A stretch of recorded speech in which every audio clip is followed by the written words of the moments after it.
Aste honetako alean, pistako Eustrak taldeko txirrindulariei eskaini diegu azala.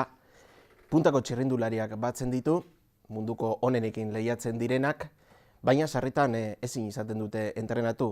Izan ere, euren etxea den berrizko belodromoa ez dago estalita, eta busti dagoenean edo ezetasuna duenean beste tokiren bat bilatu behar izaten dute.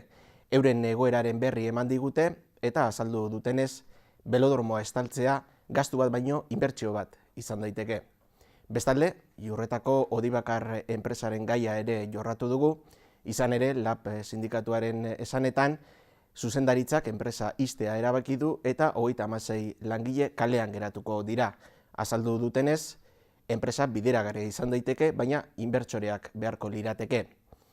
Eta kultur ekitaldi batekin amaituko dugu aste honetako errepasoa, izan ere gaur Plateruenean jam sesion bat antolatu dute eta gonbidatuen artean Irati Bilbao Durangarra egongo da. Gai hauek eta beste 11 irakurtzeko aukera izango duzue aste honetako alean.